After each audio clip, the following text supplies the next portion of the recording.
From the Optus data breach to the Star Casino's $100 million fine, Sky News takes a look back at the biggest business stories and scandals of 2022. Movers, the shakers, the shakedowns and the takeovers. 2022 had it all. Let's rewind and look at the biggest headlines and scandals of the year.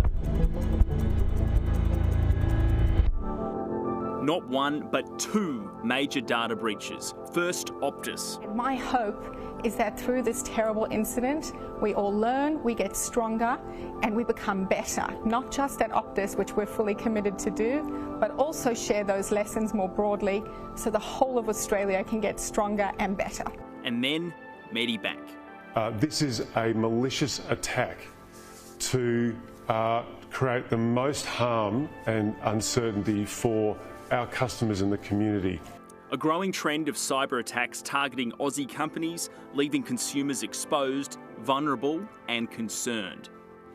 From the high rollers that finally got rolling. It's a conditional opening and we still could find them unsuitable if after 18 months, 2 years, we're not satisfied that they're suitable, then we could still go into a process which would ultimately mean they forfeit the licence.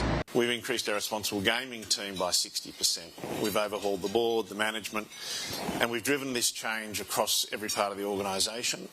And I think we do recognise we have a social licence to operate alongside our regulatory licence. And if you lose the social licence to operate because you lose the trust and respect of a community, then that's a pretty bad business model.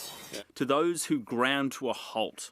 The Star Entertainment Group has been fined $100 million by the New South Wales gaming regulator in response to breaches at its Sydney casino. The Star's Sydney casino licence will be suspended from Friday. 2022 has been the year of takeovers and buyouts, from resources with BHP and Oz Minerals to banking, with Suncorp selling its consumer banking division to ANZ, and to energy with the Brookfield proposal to buy Origin. Whilst at times it all seemed like downright mutiny. I think it's quite clear that the company needs a plan for a more aggressive transition away from its fossil fuel generating assets. That's for a number of different reasons. Firstly, they're generating very expensive power. They're incredibly unreliable, as we've just seen. We had 2 breakdowns in the last month, resulting in a more than almost $120 million write-off in profits. An energy crisis that's seen soaring commodity prices and the cost of living woes echoed around the country. There have been some winners amongst all this uncertainty. Ukraine produces about 80 million tonnes a year of grain. It represents about a third of the global market for traded grain. So it's really important in feeding the world. That's clearly been disrupted. Right at the moment, they're coming out of the winter there, so it's a bit unknown what's going to happen with the upcoming crop. But it's fair to say it's going to be disrupted at least for the next year and possibly a number of years. Achieving great things for those in need. We deployed some of our products, portables, at the start of the Ukrainian war under the military aid program from one of the European governments. And while some innovation inspired, others didn't transpire.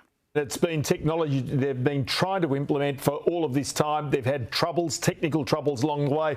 And even though they say it is delayed at this stage, effectively it seems to be dead in the water. While getting off the ground led to a boom for some post-COVID. What we are saying, though, is that we do have to cover this oil price like all businesses do.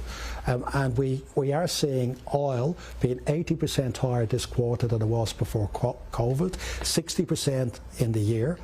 We've got a $1 billion extra to pay this year than we did in 19 with less flying.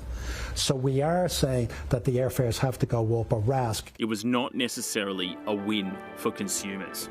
Qantas has become one of this year's biggest brands to receive a Shonky Award after extensive criticism. The consumer advocacy group Choice says the awards are given to brands that have ripped off Australian consumers. From overseas hackers to Aussie-led innovation, takeovers, makeovers and everything in between, we've seen and done it all this year. What will 2023 have in store?